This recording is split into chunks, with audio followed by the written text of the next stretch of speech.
Zen Ghosts. "Michael, there's a ghost outside," said Carl. "A what?" asked Michael.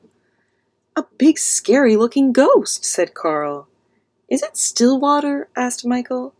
"It doesn't have Stillwater's face," said Carl.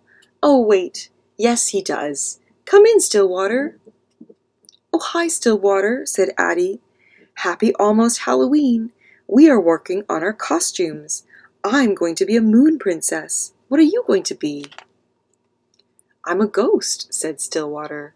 "What are you going to be?" he asked Carl and Michael. "I'm going to be a monster," said Carl, "with a powerful heat ray and atomic breath. I will cause awesome destruction." "I haven't decided what I'm going to be yet," said Michael. "Either an owl or a pirate. I really like owls, and I really like pirates." "Perhaps you will be an owl pirate," said Stillwater. "He can't be an owl pirate," said Carl. "There's no such thing as an owl pirate. He has to be one thing." "He can be whatever he wants," said Addie. "Look, Stillwater, do you like my costume?" "Yes," said Stillwater. "It reminds me of something. This is a very special Halloween. There is going to be a full moon, and I know someone who will tell you a ghost story." "Yay," said Addie. "I love ghost stories," said Michael. "It's not too scary, is it?" asked Carl. "After trick-or-treating, meet me by the big stone wall, and I will take you to the storyteller," said Stillwater.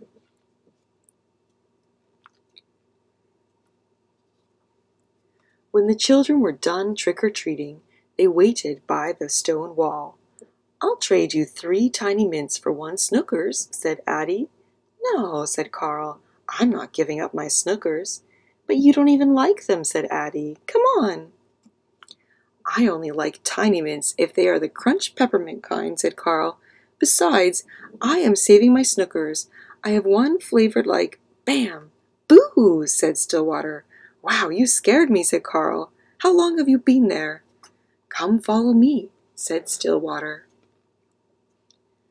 "I've never gone this way before," said Michael. "Me neither," said Carl. "I think I have," said Addie. In a few moments they arrived at Stillwater's house. "It's very misty," said Addie. "Come in," said Stillwater. They all sat facing the front of the room. Then a panda who looked exactly like Stillwater came in and sat down. "Is that Stillwater?" whispered Carl. "Yes." "No, I don't know." "Shh," whispered Michael. The panda held up a brush and said, "I am going to draw you a story." Once, a long, long time ago, there was a young girl named Senjo. Her parents loved her very much, and they took very good care of her. She had a best friend named Ochu, whom she had known for as long as she could remember. They were together so much that Senjo's father would laugh and say, "You two are so well matched, you will probably end up marrying each other." As they grew up, they believed this would happen, and they fell in love. But when Senjo reached marrying age, her father suddenly became ill and couldn't work. He came to her one evening and told her that she was to wed a nice man named Henryo. Henryo was a prosperous man and could take care of the family. Now Senjo was very sad. She had always hoped she would marry her best friend, Ochu. When Ochu heard about this, he decided to leave that very night. He couldn't stand to be in the same village where his beloved Senjo would be married to someone else. At midnight, with a full moon, he secretly went to the river's edge, packed his boat, and left. He didn't tell anyone, not even Senjo. As he traveled up the river, he saw a vague figure running along the bank. His heart leapt when he saw that it was Senjo, and he hurried to her side. They hugged each other tightly, and decided to go off together. Senjo and Ochu journeyed to a faraway village where they married and had 2 children. They were very happy. Then one day, Senjo came to Ochu in tears. She longed to be with her parents and to see her home again. Ochu felt the same way. They decided to return together and face the consequences. When they arrived at the dock, Ochu said, "Let me go first to see your father. I will apologize and find out how things are before you come." Senjo's father was very happy to see him. Ochu told him they were sorry for what they had done, and that he and Senjo were now a family with 2 children. Senjo's father was astonished. "What are you talking about?" he asked. "From the time you left the village, Senjo has been very sick in bed. She is unable to speak." Now Ochu was surprised. "But I promise you, Senjo is well, and you are a grandfather. I will bring her to you." As Ochu went to the dock, Senjo's father rushed to his daughter's bedside and told her what Ochu had said. As she heard the story, she was filled with joy. Without saying a word, she rose from her bed and went quickly down the stairs.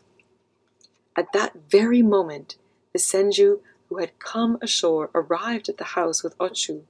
The 2 Senjos, upon seeing each other, merged and became one. The storyteller paused. Then he asked, "Which Senjo is the true one? Are they one or are they 2? Addie, Michael, and Carl looked at one another. Then they turned and looked beside them. Only a mask was sitting on the cushion. They looked at Stillwater, sitting in the front of the room. He was reaching into a bag of Halloween candy. "I got a bunch of Whizzles and Tiny Mints. Does anyone have some bamboo-flavored Snookers?" "I've been saving one for you," said Carl. "Thank you," said Stillwater. "Thank you," said Carl. "That was a good story."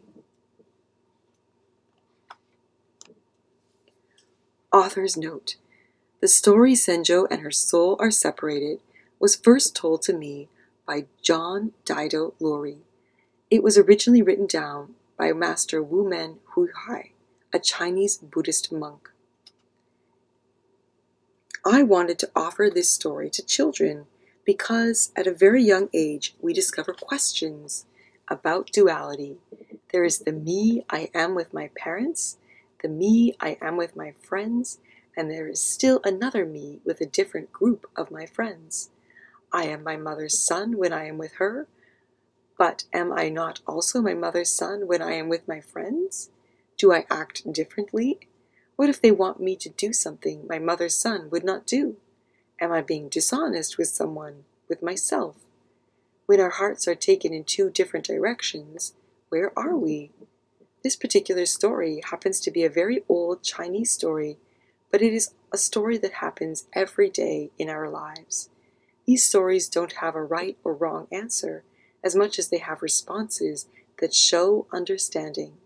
In Zen Buddhism, the teacher who gives you a story is looking to see if you truly have digested the question, and if you have, the answer becomes your own.